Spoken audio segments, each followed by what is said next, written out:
Life is full of sweet surprises. Every day's a gift. The sun comes up and I can feel it lift my spirit, fills me up with laughter, fills me up with song. I look into the eyes of love and know where I belong. Bless us all who gather here, the loving family I hold dear.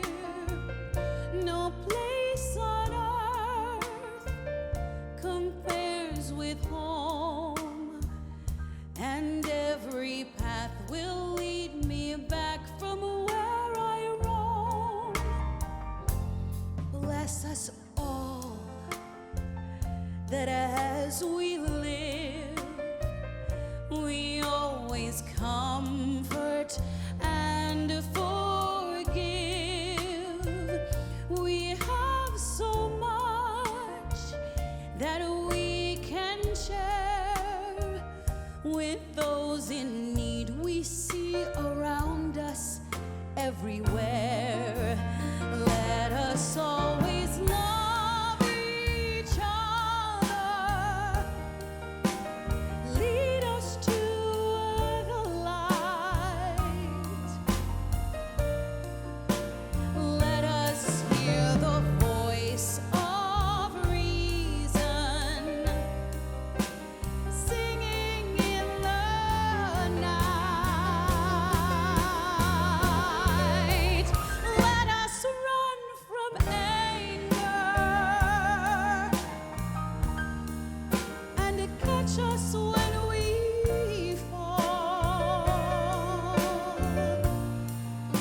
and teach us in our dreams. Yes, please, oh please, bless us one and all.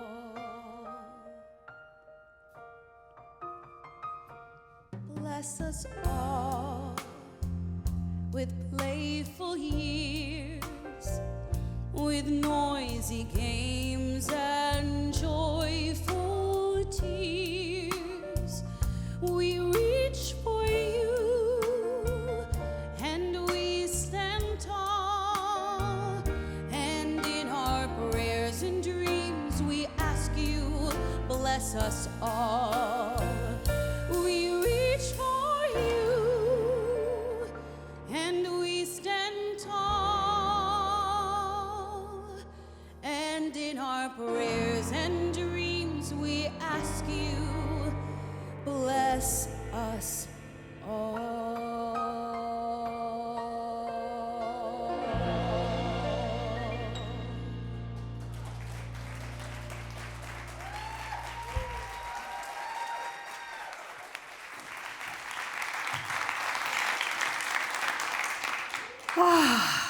How are you doing? You know, I've been sending out cards and also greetings saying happy holy days, because this really is a week of holy days. Tonight is the beginning of Hanukkah for all of my wonderful Jewish friends. And my husband's favorite holiday is on Wednesday, the winter solstice. Oh, he loves the winter solstice. He loves it, loves it, loves it. Because finally, it's as dark as it's going to get. And it's all 3 minutes ahead from there. And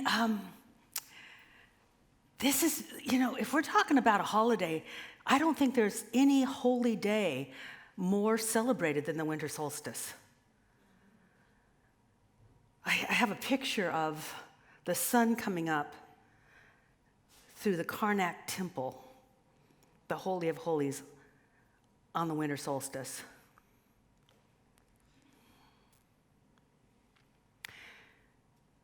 If you go to Peru, all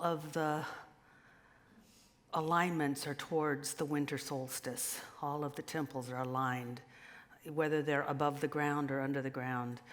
There's something that I think the psyche of human beings wanted the recognition that no matter how dark it gets, it will get over. So let's throw a party. And I want to just say this one more thing before I leave this solstice, because it really affected me. I was thinking about this last week. We have solstices in our own soul's life, where things are dark, dark, dark. But if we can hold that there will be an end to this, to whatever we're going through, that gives us hope, and hope will lead us towards our light. Hope is an amazing thing, and I think it's underrated. And we should celebrate it. I think the winter solstice is that spark of hope for a lot of people in a lot of nations. And then, of course, there's Christmas, the celebration of a man, Joshua ben Joseph, who incarnated and somehow had the vibration to start changing the way we looked at what it is to be alive as a human being. And he brought something that had never been before. He brought an idea, and I'm going to talk about this later, next weekend, but he brought an idea that had never shown up, that I know of, in religious history. And that was grace, unearned blessings. Before you even ask blessings.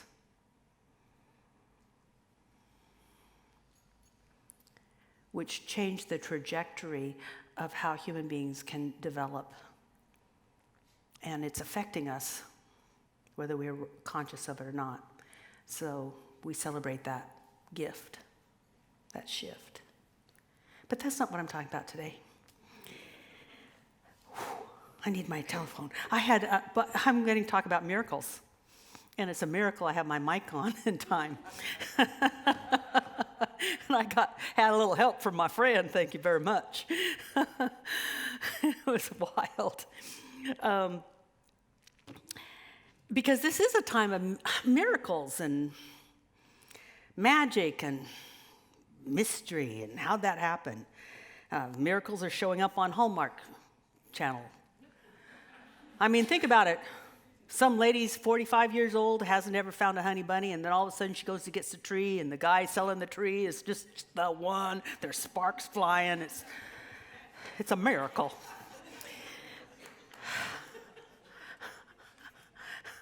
I mean, we have Scrooge becoming a good guy in less than 8 hours, and we have the Grinch finding his goodness. I mean, there's just miracles everywhere. And I'm really into it. I am really into it. I want to share with you something that I share with my practitioner friends, colleagues. I'm sharing this with you because, I want to just share some miracles that are happening in my life. And they're just some, but they're big because they're to things that I love. And also, it's just to recognize our prayer practitioners and the work they do, and the high consciousness that they hold within themselves that is a blessing to all of us.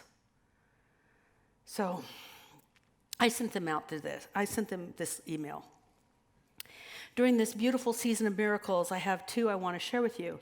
I'm sharing these because you are a part of these miracles.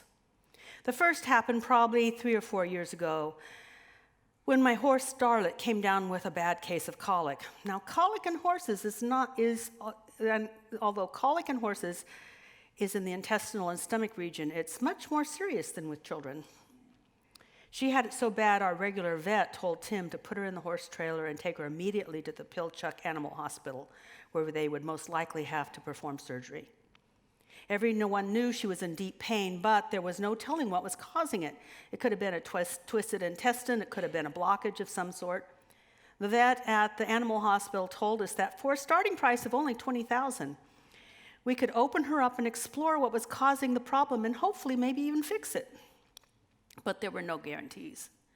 We had a heartbreaking decision to make, as you can imagine. My husband, always a pragmatist, said we could buy a lot of horses for $20,000.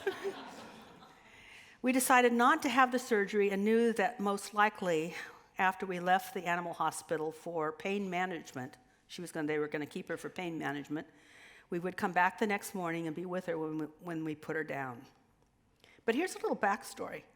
On my way from Seattle to the animal hospital, I put out a prayer request to all of you. I'm not sure who prayed, but it doesn't matter because prayers were certainly answered. When we got to Pilchuck the following morning, Starlet was up and eating. Tim and I were so surprised. The vet said that a half an hour after we left, she got up on her own, looked around, and wanted food.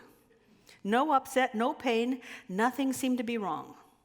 Yes, we did wonder why he hadn't called us to relieve our anxiety, but she's fine and has been fine ever since. About a year and a half ago, Karma had a bad case of undiagnosed Cushing's, which caused something called laminitis, a swelling in the hooves that's very painful, and the pain is caused by a rotation of the coffin bone. I won't get into even beginning to explain something that's taken me a very long time to understand. But she was diagnosed with our vet again and diagnosed by the same vet again and began treatment while I was away at one of my retreats. Tim said something about, I'm not sure Dr. Paul can actually save her. And I wondered, what the heck? Of course she's going to get better. Well, Dr. Paul just left. I'm writing this the night that he left, which was Friday night. Just left, and she's not only going to get better, but he hugged her so many times because she's doing so much better than he ever thought possible. He finally told me tonight that she was the worst case of laminitis that he's ever seen or had to deal with. And he's known horses with lesser cases that had to eventually be put down because of pain that needed to be relieved. Dr. Paul went on to say in almost his 30 years of practice, Karma was the first horse who he thinks will ever make a full recovery from such a bad case of laminitis. I credit this miracle to two things. One, I always saw her as well and rideable again, even though there were times we didn't see any progress. And two, to my practitioner friends, I have reached out to all of you and believed in the power of a prayer posse. Thank you for being my prayer posse.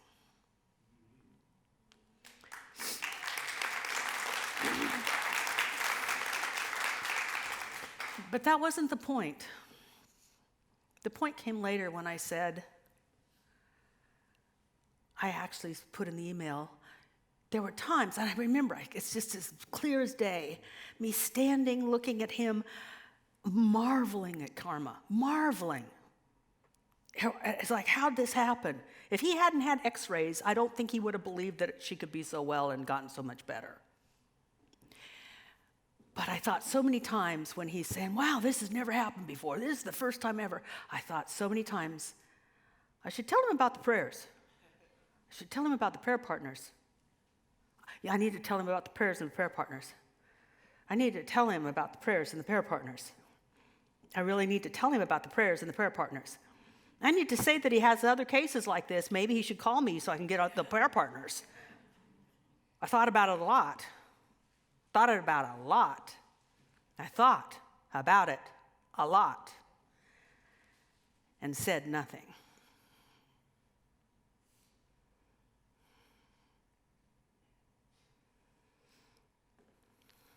One of the reasons that the Christian church spread so quickly after Jesus had made his transition, I don't know, is that people believed in what he said, they had miracles, and they talked about it. Miracles happen, but do we talk about it? We talk about a lot of stuff. I'm looking at people who have had miracles, big ones. I'm looking at someone who told her father, you don't have to die of cancer, and he didn't. I know some of you and what has happened in your life. I've seen it. I've marveled. But it's sort of like you sneak out of the woods and tell me, and then you sneak back. And I do the same thing. I do the same thing. How do we open up the place where spirit can be manifest in ways that are tangible to humankind if we don't share when God opened up ways that are tangible to humankind? Does prayer always work? I'm not sure that it always works in a way that we can appreciate it or even acknowledge it or in our timeline. An example for me is biblical. See, I believe that for decades, the mothers in the Jewish community of Jerusalem prayed and prayed and prayed for deliverance. They wanted to be both delivered from a hostile living environment perpetuated by the Roman government. And I believe their prayer was answered. But it wasn't answered in a way that they could quite recognize, because, see, I think that Spirit decided to inspire a human being to say, yes, you can have peace, and you can have it now, but it will be an inside job. And I don't think people quite understood that message so that they could appreciate it, acknowledge it, and use it. I don't think we do now. I still don't think we've got it, which will be my message next weekend when we have our very, very, very, very unusual, unusual Eve service. You know, I've done weird Eve services. This was on the edge even for me. I know. But because we're still not getting it. So, how can we experience more glorious outcomes? Glorious outcomes beyond what we as human beings could do. Because Dr. Paul had a glorious outcome with karma, beyond what he could do, because he'd been doing this for a long time. He did the same thing he'd done with every horse with that kind of condition, and yet her hooves kept getting better and better. And he was just, I think he thought he was humoring me because I didn't want to put her down. And now she's standing so straight and she's not in pain. I mean, I watched him on his knees looking at her and grabbing her two front legs and hugging her. Karma, wow, you're such a good girl. Yeah, it might have been prayer, Dr. Paul. You might want to talk to me about it, but How do we open up to more of this? How do I open up to more of this? So that they become awesome normalities, an awesome outcome that's normal. You know, we talk about we used to, remember back in the day when we'd talk about once in 100 years storms or once in 100 years events, and now they're happening every year? Well, we've all had, how many of you have had miracles? What if they were like at least once a week? So it would be an awesome normality. And not a, wow, that was a miracle, and we think 5 years ago. Wow, that was a miracle, and we think back. I was like, wow, that was a miracle. It was before lunch. Woohoo, we still got 8 hours of daylight. No, really. That's what I'm up to today. Are you up for it? Yes. That's what I want to talk about. That's what I want to talk about. And I'm amazed that even some of my ministerial friends don't really want to talk about it. Like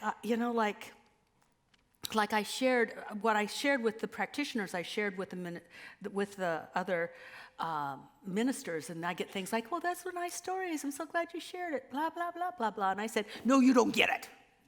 I am a hair on fire disciple of the demonstrations that are possible when you align yourself with God. How about let's talk about that?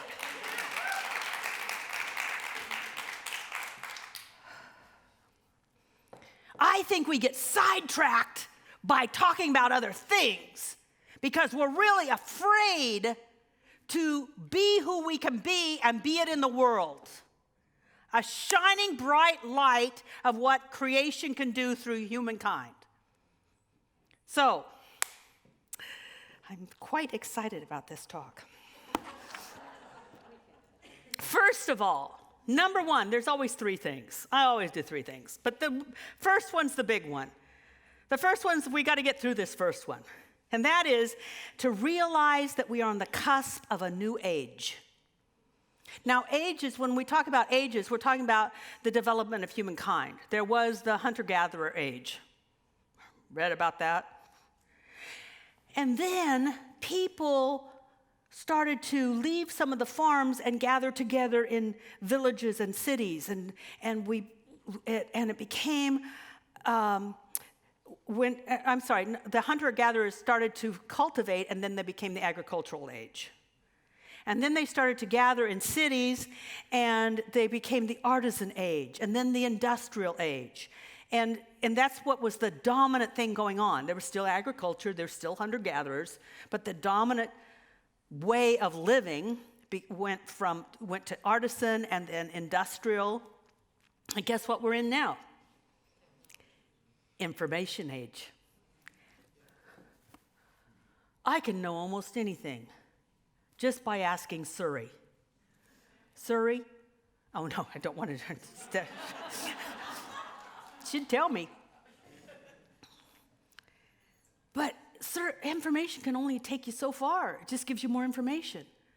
Doesn't mean that the information that we have and the ability for us to create the tools that we have and the arts that we've developed is actually bettering humankind that much, right? At times. We still have war. We still have people that are going without. We still have diseases that we haven't figured out how to let go of. And when one disease seems to be going down, another one crops up. So a long time ago, I heard that we were on the cusp of the consciousness age. And you, my dearest friends, if you're here, you are part of that edge, that moving into the consciousness age. The consciousness age. We talk about body, mind, spirit, so I started with this. But the consciousness age is about consciousness, and consciousness is everything. So it's about the interconnection and the inner workings of consciousness. And the place that we start is not in our mind, because our mind thinks, the mind thinks it's cool. How many of you know that there's a part of you that even if you think you're not worthy or not good enough, you also think you're right about it?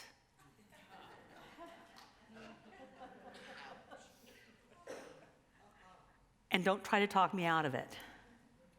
Or talk me out of it, it's okay, and that'll kind of soothe me for a while, but I really know that I'm not all that much. Because our mind just is a habitual circle. And a lot of those things that we started thinking about ourselves, we made those decisions when we were before 5. So we still have those little kid decisions running. We're just wearing big people clothes.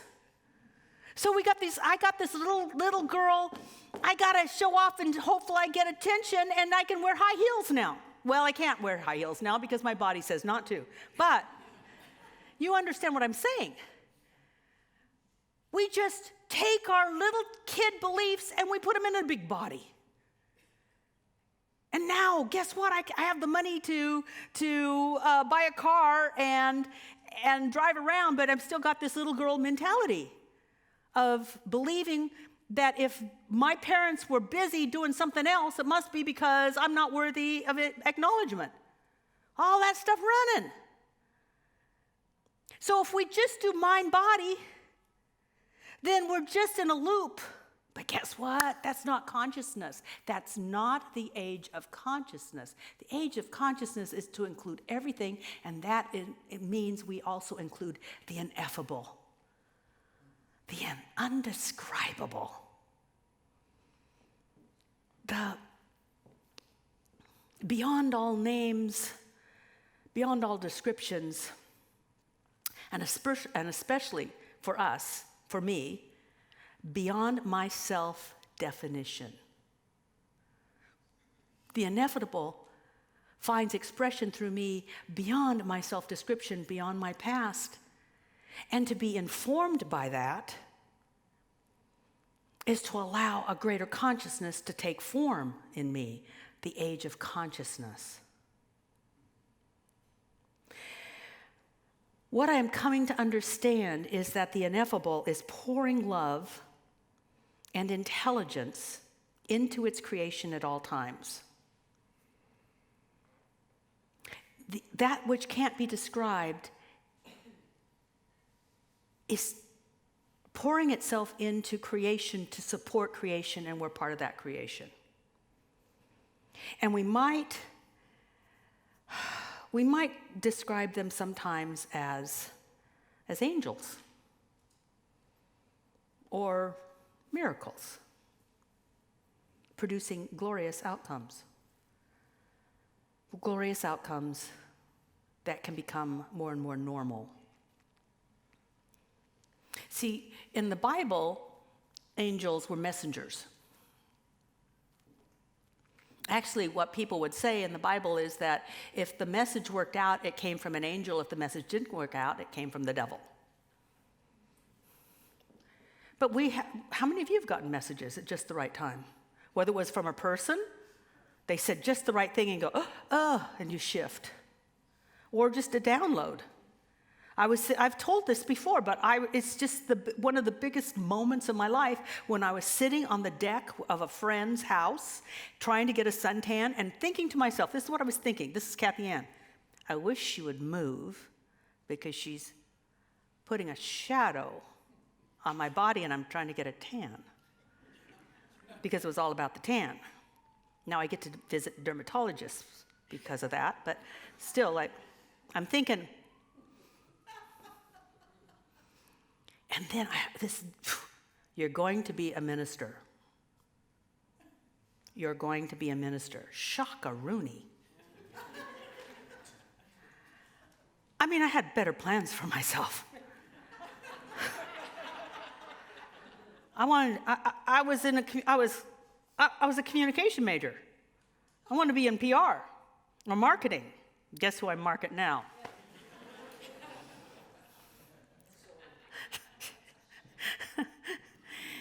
So if I get that kind of download, why would I question that some woman named Miriam, who we now call Mary, got a download that her son was going to shift the trajectory of humanity? Why should I doubt that?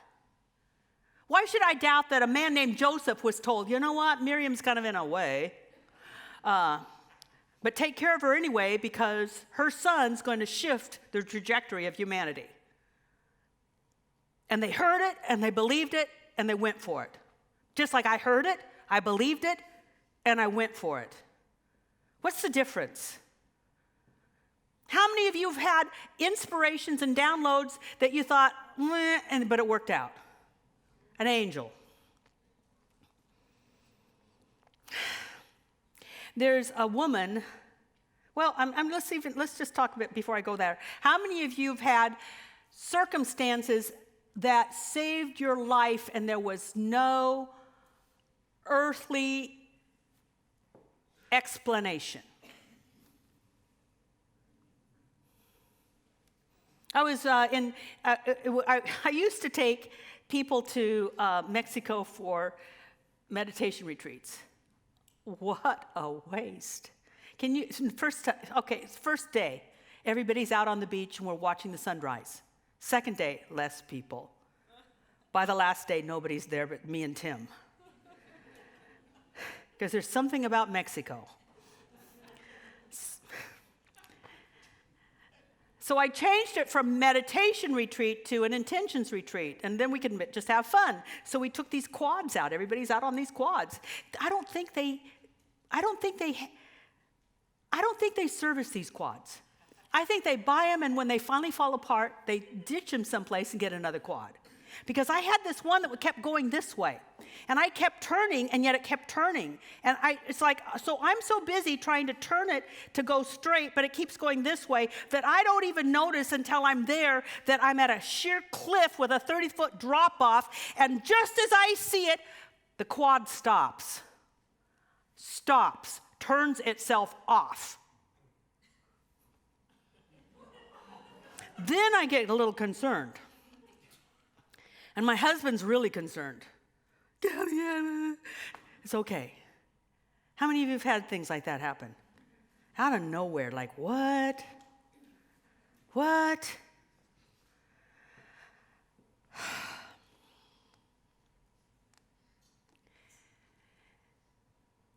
A friend of mine that went to the last Egypt trip with me, she's a minister and was an all-minister trip, and she told me about this woman named Lorna Byron.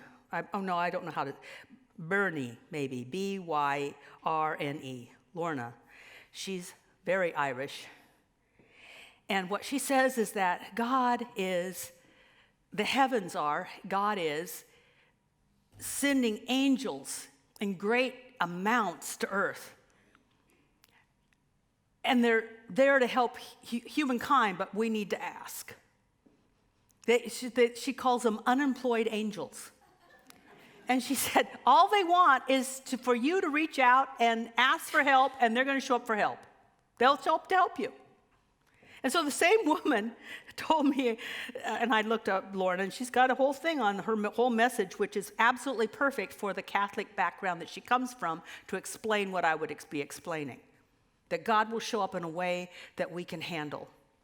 And so my same friend told me, when she was talking to me about, unemployed angels, I want to tell you a story. She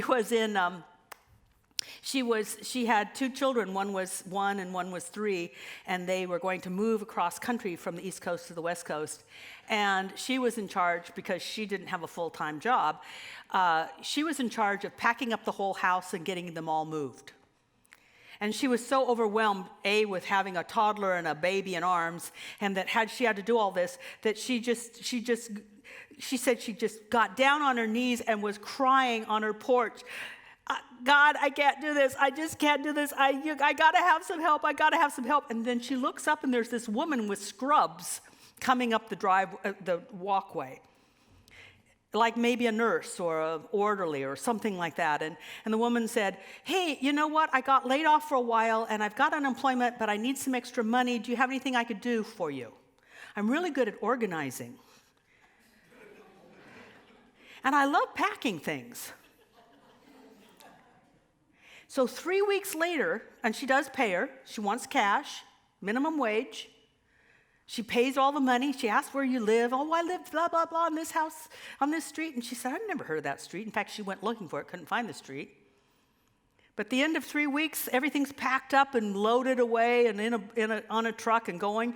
And she says, could you take care of the kids for a little bit for the 2 days so I can do some other stuff? And she says, oh, no, I didn't sign up for that. Everything was done. An unemployed angel, perhaps. Perhaps. I don't know. People will talk about angels and other entities and stuff, and what I always say is, I don't deal with middle management.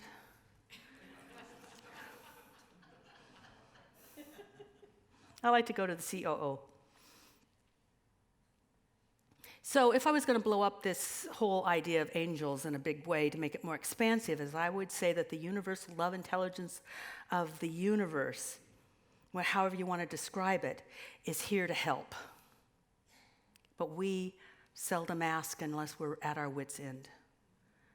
But if Lorna was correct and they're unemployed, maybe they want to help with the little things as well as the big things. Maybe it strengthens our muscle to have faith if we ask for help here and here and here. I pray for anybody that wants me to pray for them. I've got them on a prayer list. I love praying for people. But you know what? It takes something like my animals or somebody I love to really make me pull in the big guns and ask my prayer practitioners, why? Why not little things? So as we move into the age of consciousness, we start to realize the concept that individuality is not the ultimate goal. And we take a step towards interdependence. Not just dependence on each other, which we need, but dependence upon something greater than ourselves because it needs us. The consciousness of there is something beautiful happening here, and there is a oneness, and we're called to make use of it and to be a part of it and to perhaps be the answer to someone else's prayer. Because it's not all about us. So just take a moment and ask yourself, what would you like help with? And just silently within yourself say, I'd love some help with this.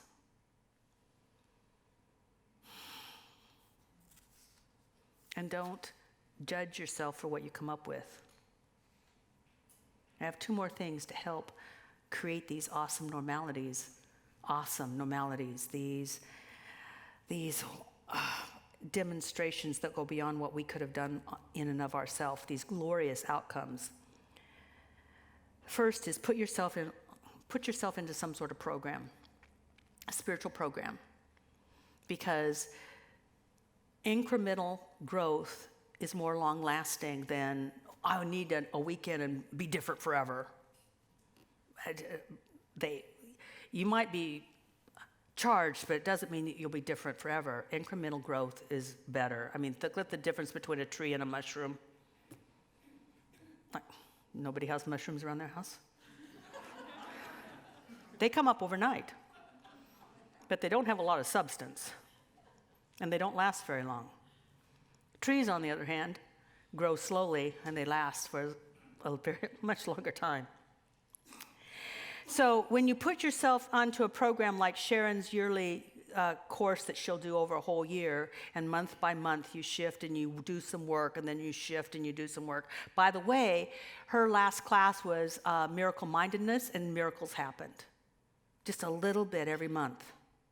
The Better Business Breakfast, something that is a little information every month. Every month. Incremental expansion will happen that will strengthen your faith. You'll also have an intimate prayer posse, people that you know and you trust and you can reach out to, and that they can reach out to you. And man, that's community. That's a lovely thing. The next is you'll have a place to celebrate.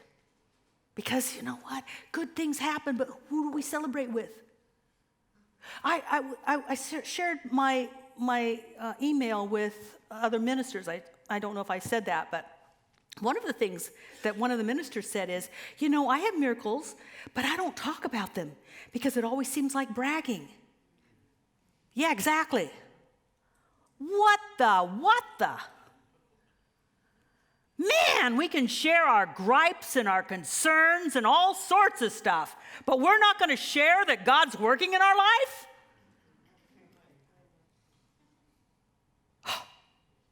How about coming out of the spiritual closet, brothers and sisters? Man. But start small. Have a group. Got this group, this Sangha, this place, practitioner class, the practitioner listserv, whatever, however you do it, but just a place where you can say, yay, I prayed, thank you so much, I got the raise, yay, I got the honey bunny, whatever. It also gives you a place to pray for others, because praying for others is a wonderful way to grow. My first practitioner said that he always prayed for at least 5 other people before he did any prayers for himself, because it just sort of elevated his faith, and then he could move into it. So find a program to get into. Just whether it's with us or something else, but that incremental growth is so important. The second thing, well, I guess this is actually the third thing. First of all, know that you're on the cusp. You are the edge of the age of consciousness. Second, find a program. Third, start a miracle journal. Just write down the good news, the good news, the good news to yourself. I have a book, I have a journal, and it's right by my prayer chair, and it's all, I try to remember all the times that it worked out, it worked out, it worked out, it worked out, it worked out. And when I am up against something that I think is impossible, I open it up and I'm like, oh, okay, maybe this will work. Because there's so much proof. So much proof. How could I ever think that anything is bigger than my God? How could I? It's like, it's my handwriting, my stories.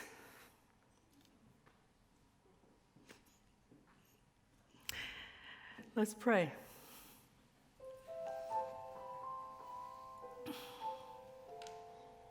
Just know that there is, always will be, always has been, that ineffable something desiring to personalize itself in my life, your life, our life. Because even though it is unknowable or beyond knowing or beyond understanding, it understands and it knows its creation. It knows us. And so sometimes, even before we ask, it will happen. And when we do ask, we are building a relationship relating to that which is beyond our thinking mind. And we go into that wonderful, wonderful message from the Old Testament. When something spoke to the prophet and said, your thoughts are not my thoughts, and your ways are not my ways. And then, paraphrasing, get a grip, humble yourself a little bit, and let me show you what universal love intelligence can do. And then it did. And so it always is. And so it is.